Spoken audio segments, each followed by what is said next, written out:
Welcome back to Get Unstuck and On Target. I'm Mike O'Neill. Whether we at Bench Builders are working with supervisors to improve their people skills, or it's me coaching a CEO one-on-one, getting leaders and companies unstuck is at the heart of everything we do. And that's exactly what this podcast is all about. Each week, we invite incredible guests who share their hard-won experiences of getting themselves or others unstuck, back on target, and moving forward. And I hope it gets you unstuck and on target as well. Joining me is Tyler Young. Tyler is the CEO of VersiTech, whose businesses include Tonic POS and Bold Integrated Payments. Over the last year, I've worked closely with Tyler and his leadership team, and I've been impressed. And I'm not alone. For both the Electronic Transactions Association and the Retail Solutions Providers Association, have recognized Tyler as a rising star, both recognizing him on their respective 40 under 40. So you can see why I'm excited to have Tyler on the podcast. Welcome, Tyler. Thank you, Mike. Thank you for inviting me on the podcast. So you are in a business that seems as if it's gone through a lot of change. It could start with software that gets down, but the niche that your company typically focuses on is what? Today, we focus on payments. Historically, we have been teaching ISVs and VARs how to monetize payments and embed it into their software or into the product that they are reselling for. We also have a product that we provide through our distribution channel of resellers, which we call Tonic Partners. On the hospitality side specifically. Today, we're strong with 260 partners on the ISV side, and we launched Tonic POS 2 months ago, and we already have 56 people waiting in line to become a reseller of our product. For those who don't know what VAR is, can you explain that, please? I'm going to simplify it to its core. An ISV creates and develops software. A VAR is a value-added reseller. They sell someone else's software. So there are ISVs who sell strictly through VARs. There are some ISVs who sell through VARs and direct. And there are some software providers who only sell direct. On the VAR side, they'll sell multiple products typically and not just one. And they're a support service sales organization. Thank you. We are recording this mid-September. Probably it won't go live until November. If you look back over the last 3+ years and how all the things that we've experienced as a society have taken place, I kind of want to maybe focus a little bit on hospitality. The list of how much hospitality has had to change is incredible. But from your vantage point, you offer a solution to the industry, if you would. In what ways is this solution something that hospitality, if they're going to really survive and thrive, they really need to embrace? Why is technology so important? Technology proved in the last 3 years to be more important than ever. When COVID did impact the hospitality industry, they had to pivot and find new ways to survive. Online ordering became a big deal. Wait list became a big deal because you could only have so many occupancies inside the building at one time. Reservations was just as important. Some of these services from online ordering to the wait list reservations, those were really new to a lot of businesses who've just been established, who were pre-existing, who were not marketing to get new clients because of those items. But when everyone got locked at home, and they weren't going out and they weren't spending, the revenues dropped significantly. And how did you offset those revenues? You offset them through the technology. The last piece I'll add that has been important to adopt is marketing. Historically, a lot of restaurants don't emphasize enough marketing efforts because location, location, location, and that matters. And that has been helpful. Generally, you'd go to your local newspaper, they do a free segment on any new restaurant that opened. What technology through COVID showed through the third-party delivery services that began really marketing businesses and the creation of ghost kitchens, which were marketed almost exclusively through these third parties, it showed that consumers are utilizing the internet to find the next experience that they're going to have and the next meal that they're going to have. So adopting marketing to the reservations for coming into the restaurant, the online ordering, which is access to the food without actually going to the restaurant. This was what I think COVID just shot into the industry as an immediate change And we've seen that effect over the last 3 years. Yeah, the changes have been so significant over these last 3 years. But if your crystal ball really was working and you were to look 3 years into the future, in what ways do you see your company and the industry? And where do you see it going? I think one of the biggest hurdles that the hospitality industry is facing, among other industries, is labor shortage and the amount of individuals willing to perform the duties that are needed. And I think over the next 3 years of the crystal ball is we're going to see technology take on more and more of the tasks within the business, whether that's the self-ordering kiosk, the QR codes for the menus, the QR codes for the payments. We're starting to see these items, the self checkout. I was just at a grocery store where now self checkout isn't just a few items, it's actually a conveyor belt for you to check out for yourself, which is the first time I've seen that anywhere. And I'm not a fan of that. I want someone to be there for that service. I'm not there to do their job. But I think in 3 years, it's going to put a lot more of the responsibility on the consumer and less on the business through the ease of technology. And it will be easy. It will be a seamless interaction with the software itself. And I think that consumers are open to that now. We live in a society where time is everything, and we've all come to realize that. And that's because we have access to everything 24/7. And because of that, that's a lot of demand on what we try to achieve in a day. So if I can speed up my time, for example, going and picking this mic up today to talk to you, I ordered it online so I could get it delivered to me in my car rather than having to take the time to go inside. And I think in the hospitality space, we're going to see the technology be the tool, less interaction with the individuals. But before anyone gets concerned on that, the individuals will still be there, but they will be able to do other things. Ideally, they focus on the experience, they focus on the customer that is there. They're more engaged with the customer, they have more eye contact with the customer, and they're there to provide recommendations and service rather than having to do the small tasks. For example, bussing a table.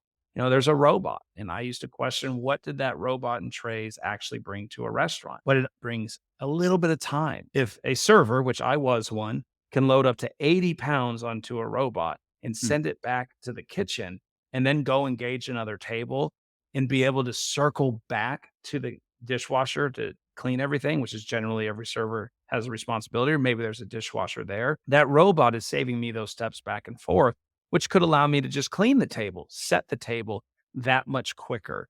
And I think those tasks will get replaced with technology and will give the consumer an overall better experience. I was particularly interested in our conversation, kind of going down the path of a little bit about your entrepreneurial journey. You're a company founder. You have built on prior experience. You've got a background by which you're bringing very, very bright people together to develop these products for these industries. So let's talk a little bit about the company that you now are the CEO of. As you step back and kind of look at what is it you're trying to, you mentioned a moment ago that one of the biggest challenges is in the hospitality industry is finding the right people. What do you find? You're the CEO of a software company, if I could use that term. I hope I'm not but what, in your opinion, are people looking for that say, I want to go to work for Tyler's company? What's important to them now? Well, I'm going to answer that with what I think makes our company unique. And I think we live in a time, as I mentioned earlier, where people value their time, but I think it is also they value the experience they're having. Historically, work has been to provide for the family, and there's more emphasis on our feelings today than there's ever been before. I heard it growing up, check your feelings at the door, check your ego at the door. I can't tell you how many times I walked into a work environment and I physically would slap the door as a reminder to do so. If I had something going on in my life, it was leave it here. I'll pick this back up on my way out. Even though I would do that, it didn't always work. It depended what was going on in my life, whether I can compartmentalize that and be the best employee that I could be. And in a time when there is shortages of people that want to work, or just simply they have a choice of where they could, and the pay is extremely good right now. Therefore, I think what makes VersiTech and our brands Bold and Tonic really unique is the emphasis our company puts on treating each other as individuals first. One of our core values is we serve with a people first mentality, and it shows in every individual here. We've had some really hardships that our employees have faced this year, from losing family members to accidents. And what it is that the company does to stand behind those people really matters. And it's not something we always talk about, and it's not shared company wide.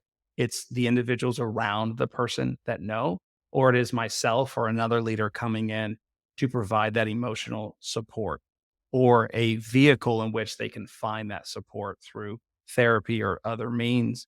And it is about the vulnerability. I'm a very honest, transparent person, and I share my vulnerabilities. And I quite frankly see that as a strength. And growing up, I didn't always see it that way. And I certainly have a lot of friends who don't see it that way, who don't talk about what they're struggling with, right? This is about getting unstuck. Well, what's really got you stuck? It's the thing you won't tell anybody. It's the thing you don't want to talk about. And in our company, we try and draw that out, because if we see it, we lead by example by sharing what's going on in our world, because we operate under EOS, and an EOS, which is Entrepreneurial Operating System. And it's got a segue where you talk about the pros in the business. And as a company, we've added in there basically a good and a bad. And sometimes there's a bad. I lost a family member. My grandma died. Something occurred, or I'm just feeling down lately.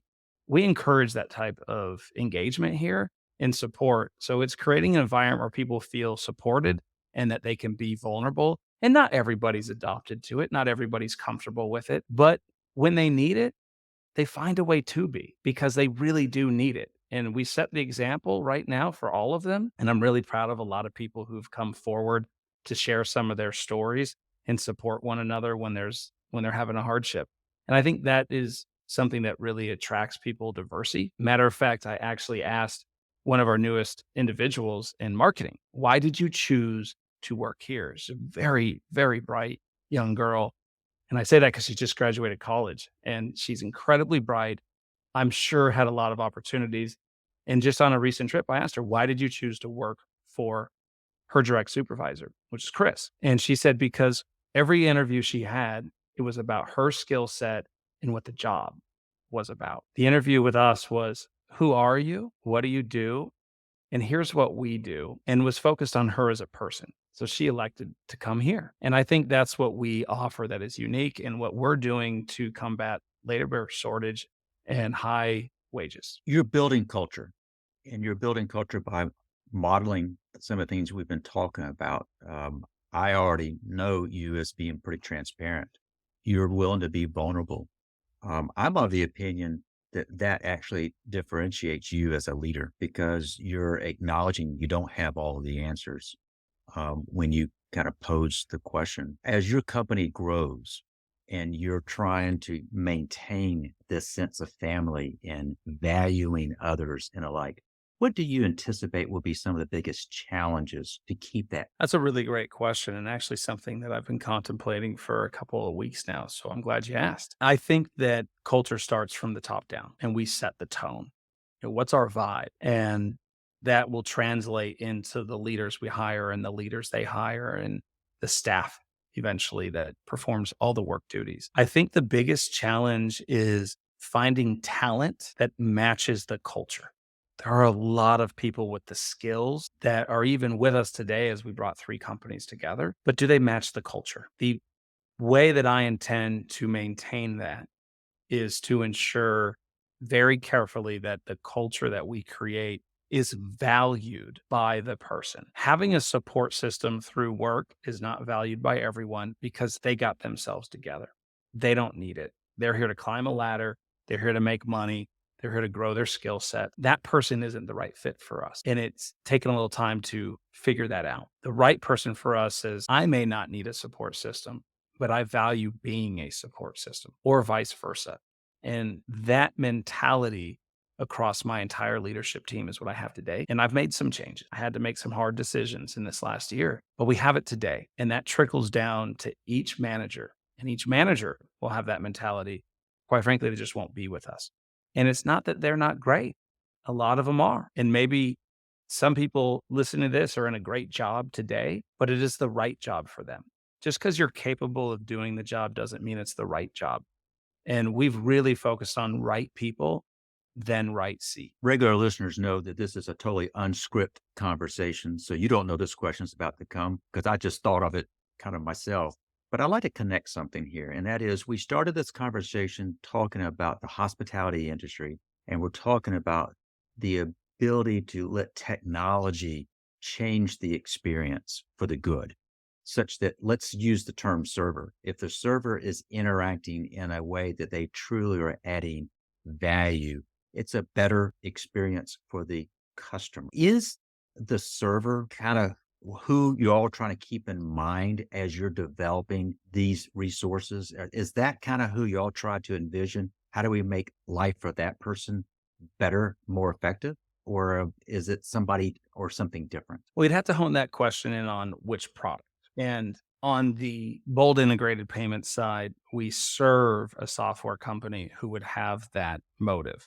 And we are there to provide them easy access to payments and revenue. And then on the Tonic side, the product itself aims to achieve just that, but not the server, the owner. The owner has to have access to the data and the information they need to operate their business.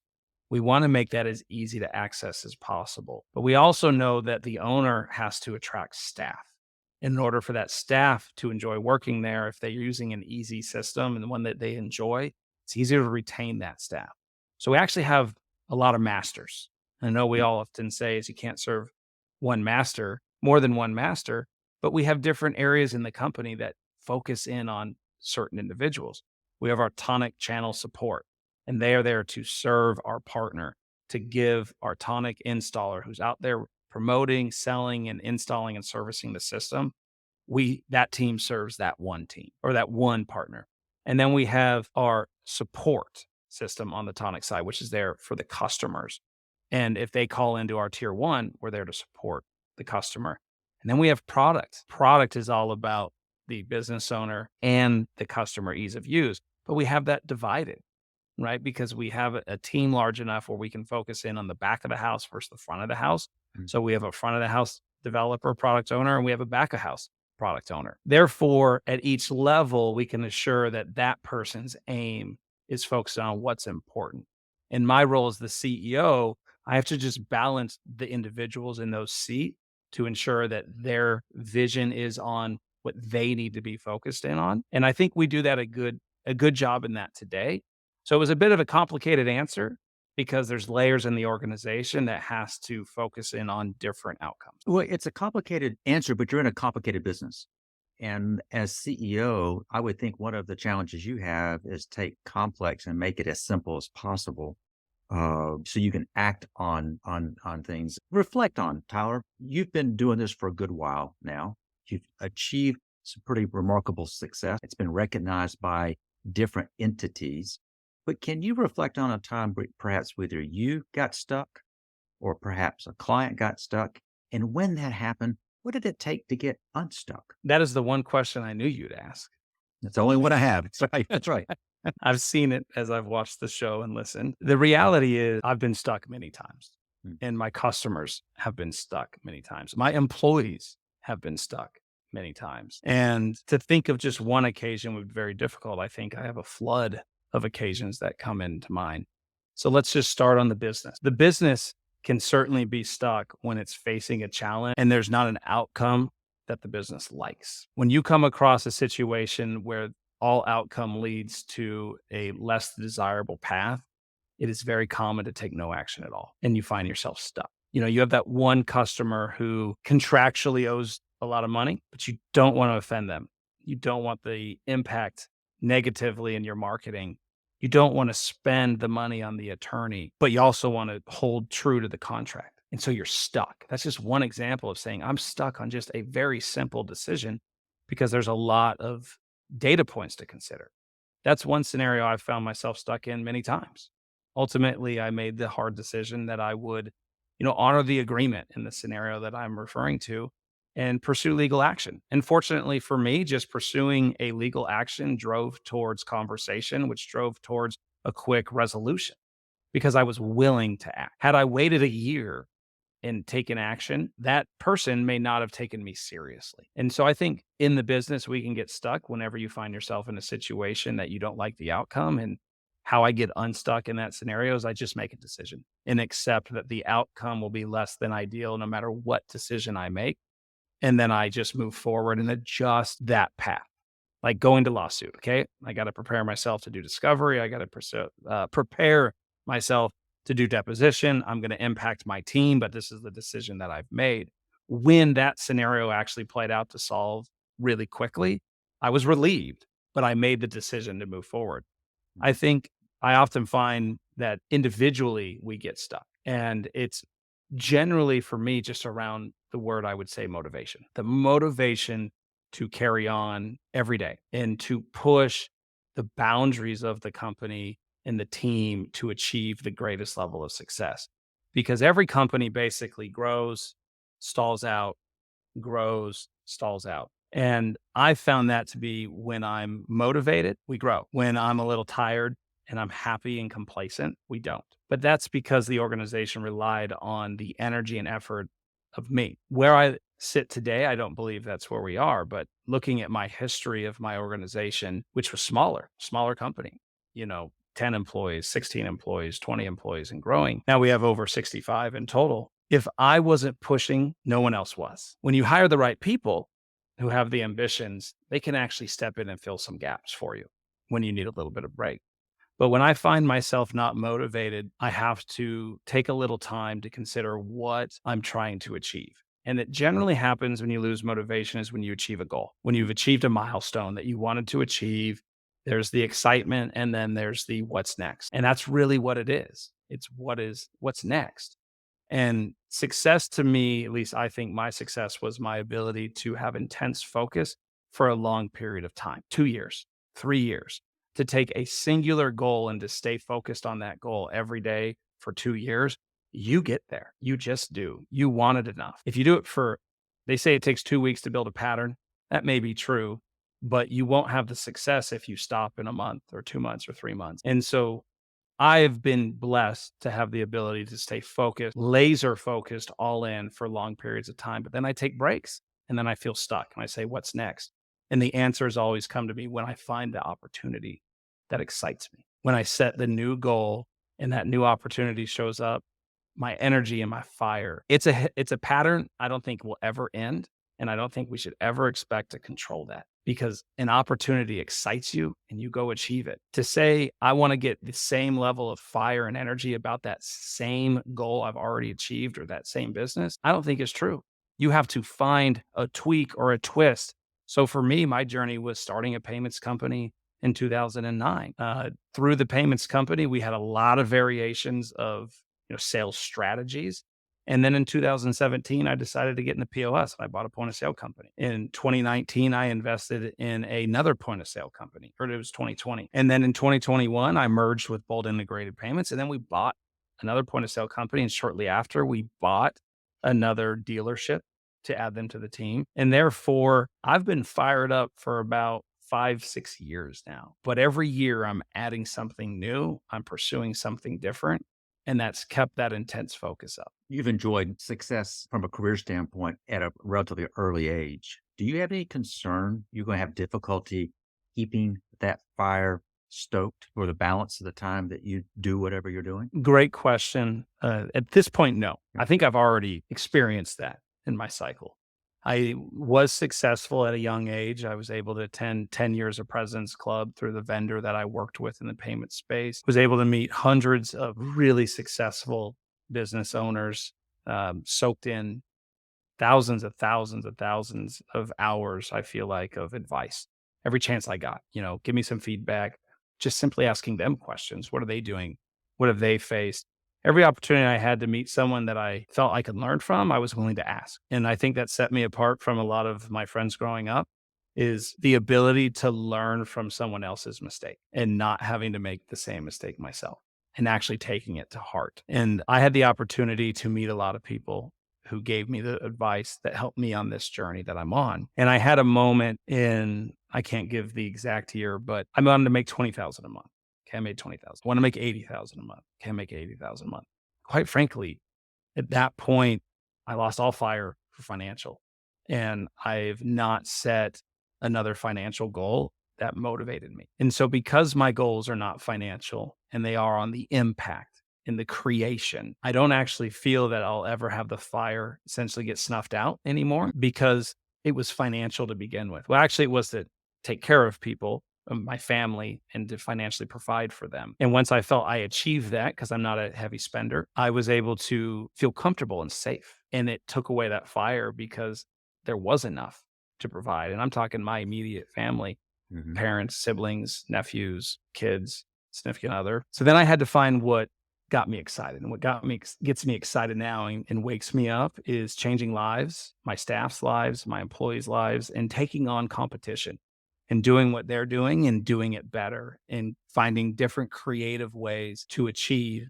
And therefore, I don't think this fire is ever burning out. Every opportunity I get, I was just at 2 trade shows and I see 2 opportunities. Yeah, what I'd love to do is see opportunities that people have something, but they don't know how all that they could do with it, whether it's their business or an individual. But I get so excited when we hire somebody and I see who that person can become. And I just dive into them with the knowledge and try and fast track them to that person. That gets me excited.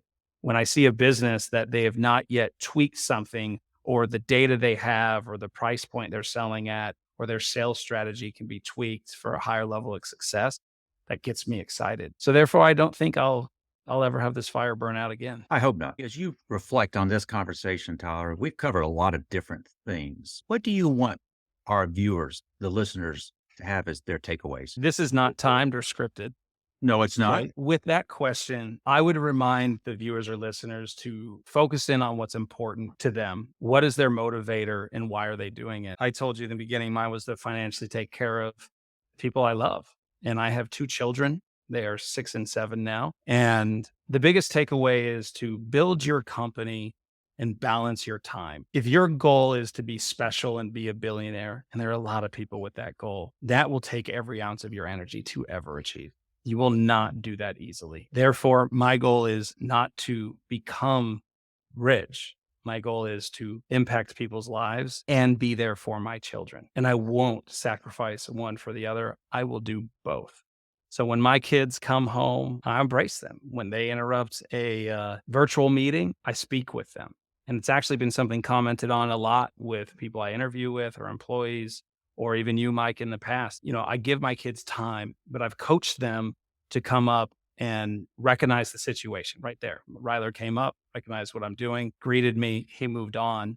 If they need something, they'll tug on my shoulder and it's a sign. So rather than overreacting to my children or hiding my family or hiding my personal life, people will respond if you as a leader are willing to share who you are, your story, your experience, your pains, your successes.